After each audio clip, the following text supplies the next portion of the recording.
Hello everyone. और आज जो हम एनालिसिस लेकर के आए हैं बेसिकली यूपीएससी का जो प्रीलिम्स है वो तो हो चुका है 2023 का, और इसी चीज को लेकर के कि क्या लर्निंग आउटकम्स हम ले सकते हैं जिन लोगों को 2024 का अटेम्प्ट देना है या 2025 का अटेम्प्ट देना है। हालांकि इस वीडियो को हमको लाने में एक सप्ताह इस वजह से लग गया क्योंकि इस बार का जो यूपीएससी प्रीलिम्स का पेपर रहा है वो अब तक का टफेस्ट पेपर रहा है। टफेस्ट इसलिए नहीं कि यूपीएससी अपने आप में टफेस्ट एग्जाम करवाने के लिए जाना जाता है, टफेस्ट इसलिए कि इस बार जो उनका ऑप्शंस था, मतलब लास्ट टाइम जो ऑप्शंस लाए थे कि चलो पेयर वाले में ओनली वन ओनली टू, अब वो 7 8 10 क्वेश्चन उस बार थे, लेकिन इस बार आपने देखा होगा तो लगभग हाफ ऑफ द पेपर उन्हीं ऑप्शंस से भरा पड़ा था। तो कहीं ना कहीं क्या हम मान सकते हैं कि यूपीएससी का जो पेपर है वो अपने आप में मतलब वो आईएएस ऑफिसर्स ब्यूरोक्रेट्स को नहीं चुनना चाहता है, सिर्फ जो तुक्के लगाने जानते हैं उनको चुनना चाहता है। तो इस वजह से इस वीडियो में हम इस चीज को देखने की कोशिश करेंगे कि क्या यूपीएससी को सिर्फ प्लान बी बनाया जाना चाहिए, अब यूपीएससी छोड़ देना चाहिए, क्योंकि यूपीएससी जो है वो कहीं ना कहीं अब वो चाहती ही नहीं है कि हार्डवर्किंग एस्पिरेंट्स जो हैं उनकी तरफ वो ध्यान दे। और इसी के साथ साथ में हम इस चीज को भी कोशिश करेंगे समझने की कि ओवरऑल हमको क्या स्ट्रैटेजी जो है वो आगे लेकर के चलनी है, क्योंकि जाहिर सी बात है, देखिए अब यूपीएससी प्रीलिम्स का तो एग्जाम होना था, हो चुका है, आगे मेंस होगा, फाइनल रिजल्ट आएगा और so on and so fourth, ये तो प्रोसेस कंटिन्यूड रहेगा। लेकिन कुछ पॉइंट्स हैं जिनको ध्यान में रखना है और उसी के हिसाब से आगे की तैयारी करनी है, क्योंकि सवाल तो वाकई बेहद ज्यादा कठिन थे। मतलब सवाल इस लेवल पे थे कि डायरेक्ट किसी सोर्स से निकल नहीं रहे थे। इसी के साथ साथ में आप देखोगे तो सीसैट, अब सीसैट की अगर हम बात कर ले बची कुची, तो मतलब जीएस1 तो चलो ठीक है, जैसे तैसे किसी ने मतलब दे दा करके चलो 70 के आसपास पहुंच रहे हैं तो वो थोड़ा सा संतुष्ट था। लेकिन जैसे ही वो सीसैट के पेपर में पहुंचता है वहां तो वो पूरी तरीके से मतलब उम्मीद खो देता है कि आप यहां से तो क्लियर ही नहीं कर रहे हैं, क्योंकि सीसैट का पेपर आप देखोगे तो लगभग लगभग 50% क्वेश्चन जो है वो कौन सेक्शन से है। तो ये दिखाता है कि किस तरीके से यूपीएससी, और वो भी 10th लेवल पे तो बिल्कुल भी नहीं है। अगर एक 10th पढ़ाने वाला फैकल्टी भी आकर के उस पेपर को 4 घंटे में भी सॉल्व करना पड़े तो नहीं कर पाएगा। तो यूपीएससी ये क्या उम्मीद लगा रहा है ये उसको खुद समझ है। हालांकि इस चीज को लेकर के हम कुछ नहीं कर सकते हैं, पार्लियामेंट सुप्रीम कोर्ट जो है वो कुछ कर सकती है। पेपर कंडक्ट होने के बाद एक रिव्यू कमेटी बिठाई जाती है, वो रिव्यू कमेटी अगर शायद उसको कुछ नोटिस हो तो वो यूपीएससी को कुछ रेकमेंड करे कि आगे चल करके यूपीएससी जो भी, लेकिन ये ध्यान रखिएगा कि पेपर अब आसान आने वाला नहीं है, ठीक है। और इसी के साथ साथ में अगर 200 मार्क्स का पेपर बनता है और आईएएस आईपीएस चुने जाते हैं, उसका कट ऑफ अगर अभी कुछ ऑफिशियली नहीं है लेकिन बिलो 80 रहने वाली की बात हो रही है, तो अगर 70 75 80 कट ऑफ जा रहा है तो आप क्या मतलब कर रहे हैं, ये चीज समझ में नहीं आ रहा है। क्योंकि यहाँ तो जो साल भर से हार्डवर्क कर रहा है वो भी उसी मतलब दिन जाकर के रुक जा रहा है कि लक के ऊपर, क्या अगर लक हमारे पूर्वजों ने बहुत अच्छा काम किया है या फिर हमने कुछ अच्छा काम किया, लक के माध्यम से पूजा पाठ करके गए कि चलो हो गया तो फिर वेल एंड गुड, नहीं हुआ तो क्या करेंगे। तो ये आखिर जो हार्डवर्क है वो आकर के अगर एंड हो जा रहा है जस्ट बिकॉज ऑफ लक के ऊपर, तो ये काफी ज्यादा मतलब भयावह हो जा रहा है। हालांकि अगेन जैसा कि हमने कहा कि ये आपको कभी भी मतलब ये नहीं मानना है कि डिमोटिवेट होकर के बैठ जाना है कि नहीं सब कुछ छोड़ दो। आप प्लान भी रख सकते हो लेकिन यहां से कुछ सीखना है जो अपने लाइफ में इंप्लीमेंट करना है, क्योंकि गलतियां सबसे होती हैं और उन्हीं गलतियों को सीखना है और आगे बढ़ना है। अपने स्ट्रैटेजी को उस लेवल पे रखना है कि बाकी लोग जो हैं उनसे आप अपने आप में कंपटीशन करना बंद कर दीजिए। आपका कंपटीशन खुद से है और हर दिन अपने आप को बेहतर बनाइए, ठीक है। और यहाँ इसी चीज को हम लेकर के स्टार्ट करेंगे।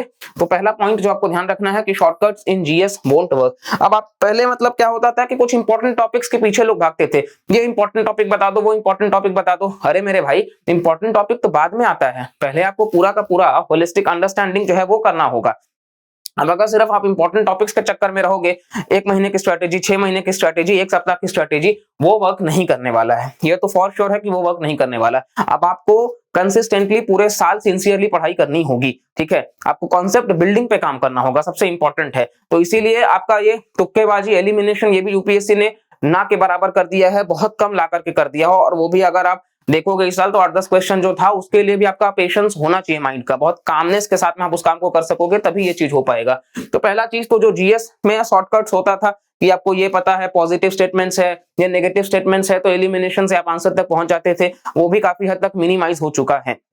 दूसरे तरफ आप देखोगे तो सीसैट को लाइटली नहीं लेने के लिए, जैसा कि हमेशा से आप देखे होंगे कई सारे स्टूडेंट्स जो हैं जो आईआईटी आईआईएम से होते हैं, अगर वो कैट का एग्जाम दे रहे हैं, एसएससी का प्रिपरेशन कर रहे हैं, तो दे थिंक कि चलो यूपीएससी का सीसैट है तो ये तो बहुत आसान है, हम आराम से कर लेंगे। इवन कई बार लोग क्वांट को साइड में रख देते थे आरसी और रीजनिंग के ही हिसाब से कि चलो इसमें हो जाएगा। लेकिन अब यूपीएससी जो है वो क्वांट्स का वेटेज बढ़ा चुका है, पहले उनका रीजनिंग की तरफ होता था झुकाव, लेकिन अभी उन्होंने क्वांट्स के ऊपर बढ़ा दिया है। तो क्या अब हम ये मान के चले कि सिर्फ क्वांट्स का ही वेटेज रहेगा? We never know, you can not predict. तो सामने वाला एग्जाम में हो सकता है अपकमिंग में कि वो रीजनिंग को बढ़ावा दे दे, ठीक है, तो कुछ भी हो सकता है, इसीलिए आपको प्रिपेयर्ड होना होगा। और अभी से ही आप 15 मिनट 20 मिनट जो है वो सीसैट के लिए डेली बेसिस पे आप समय निकालोगे तो ही काम होगा, ठीक है। इसके साथ साथ बेसिकली आप देखोगे तो कोचिंग और एजुकेटर्स को ब्लाइंडली फॉलो करने की जरूरत नहीं है, ये बहुत बड़ी बात है। सिर्फ पीडीएफ के चक्कर में नहीं भागना है, सिर्फ मटेरियल के चक्कर में नहीं भागना है कि नहीं चलो ठीक है, और किसी को ब्लाइंडली फॉलो नहीं करना है यार। हम भी अगर मतलब आपको कुछ गलत पढ़ा रहे हो, बता रहे हो, तो फॉलो नहीं करिए आप, क्योंकि अगर आप यहाँ पर आ रहे हो, अपना टाइम दे रहे हो और बिना कुछ सीखे जा रहे हो, तो फिर उस इंसान को फॉलो करना बंद कर दो। आप भक्त बन के मत घूमो, क्योंकि आपका समय जा रहा है और आपका बहुत कीमती समय जा रहा है, ठीक है। एक एस्पायरेंट के लाइफ में सबसे इंपॉर्टेंट आप ये देखोगे कि कहीं ना कहीं उसका ये जो प्रोडक्टिव एज होता है, ये प्रोडक्टिव एज जो है वो निकल रहा है। तो आपको इस चीज को समझना होगा भली भांति कि अपने अंदर के स्किल्स को बढ़ाना है, अपने आप के ह्यूमन कैपिटल को बढ़ाना है, और इसी के साथ साथ में आपको आप एक एडमिनिस्ट्रेटर बनने जा रहे हो, तो आपको चुनना आना चाहिए, ठीक है। आपको पता होना चाहिए कि इस चीज के साथ में प्रोस क्या है, इस चीज के साथ में कॉन्स क्या है। तो इसीलिए किसी को भी भक्त बन के किसी का नहीं टहलना है। आपको अगर हेल्प हो रहा है तब आप जुड़े रहिए। अगर आप हमारे ही चैनल है, आपको पढ़ने में करंट अफेयर्स हो, वर्ल्ड अफेयर्स हो, आप अगर सिंसियरली फॉलो करेंगे तो आपको अगर बेनिफिट हो रहा है तो आप फॉलो करिए, ठीक है। और आप कहीं ना कहीं अगर जो सिंसियरली फॉलो कर रहे होंगे वो इस बात से समझ रहे होंगे कि कहीं ना कहीं हम हर दिन अपने एफर्ट को दुगना तिगुना बढ़ाने की कोशिश कर रहे हैं कि आप जैसे स्टूडेंट्स के लिए वो बेहतर हो, ठीक है। तो अगर जो भी आपका खुद का भी रिस्पॉन्स रहे, कुछ नया आपके दिमाग में चल रहा है, वो भी आप साझा कर सकते हैं। और बहुत जल्द हम ऐसे इनिशिएटिव्स भी लाएंगे कि आप सबके लिए वो बहुत हेल्पफुल रहे। इसके साथ साथ बेसिकली आप रेस्ट्रिक्ट करके मत रखो अपने आप को स्टैंडर्ड बुक्स एंड न्यूज़पेपर्स पे। अब हम ऐसा सवाल क्यों बोल रहे हैं? अब यूपीएससी पॉलिटी का जो सवाल पूछी है लक्ष्मीकांत, एक आप कह सकते हो बाइबल कही जाती है पॉलिटी के लिए, ठीक है। तो सिर्फ लक्ष्मीकांत की किताब से काम नहीं हो रहा था, ठीक है। अब अगर प्रेसिडेंट के ऊपर आपने सवाल देखा तो उसमें वो पूछ रहे हैं कि वैल्यू ऑफ शेयर एमपी और केरला का। तो आप अगर देखोगे मतलब मध्य प्रदेश और केरल का आपको पता होना चाहिए ना जी। अब ये आप लक्ष्मीकांत में कहां पढ़ रहे हो? ये तो इलेक्शन कमीशन ऑफ इंडिया के वेबसाइट पे जाकर के आपको काफी डिटेल में देखना होगा। तो इन शॉर्ट आपका ऑब्जर्वेशन बहुत अच्छा होना चाहिए। आप उस बैकग्राउंड में पूरा पढ़ेंगे क्या चर्चा में है, तो आपको डिटेल में पढ़ना होगा। थोड़ा गवर्नमेंट ओन्ड वेबसाइट्स को आपको देखना होगा, पीआईबी, ऑल इंडिया रेडियो, इन सबको, इवन मिनिस्ट्रीज का, इन सबको आपको देखना पड़ेगा कि टाइम एंड अगेन क्या अपडेट हो रहा है और कुछ इंपॉर्टेंट टेक अवेज हैं तो आपको लेना होगा, ठीक है। और सबसे बड़ी बात है कि आपको अपने चक्षु को ओपन करके रखना है, क्या आप मतलब अपने आप को एक बेहतर एस्पिरेंट की तरह प्रेजेंट कर सको। और सबसे बड़ी बात है कि खुद के ऊपर सेल्फ कॉन्फिडेंस रखना है, फेथ रखना है, ये सबसे ज्यादा जरूरी है, ठीक है। इसी के साथ साथ में बेसिकली आप देखोगे तो कहीं ना कहीं एक कैरियर बैकअप ही नहीं होना अपने आप में बहुत ही ज्यादा प्रॉब्लम हो जाता है। इतने सारे लोग हैं जो सिर्फ इग्नू से मतलब बीए एमए का प्रोग्राम कर लेते हैं, डिस्टेंस लर्निंग कर लेते हैं, कि उनको तो मतलब काफी समय से सपना था कि यूपीएससी ही करना है।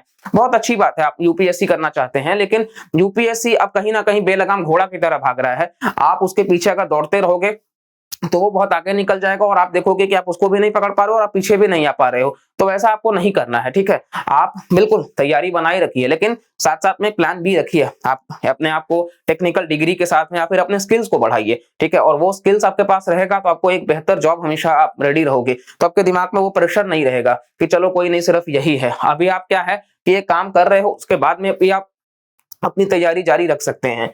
इसी के साथ साथ में बेसिकली आप देखेंगे तो कहीं ना कहीं 4 से 5 साल लोग लगा देते हैं और कुछ क्रेडिबल बैकअप भी नहीं रहता है उनका। तो इसीलिए अगर कोई बाकी आपका गवर्नमेंट एग्जाम्स है आप उस पर फोकस कर सकते हैं, या फिर आप ऐसी डिग्री लेते रहें जिससे कि बेसिकली आप जॉब के लिए रेडी हो सकें।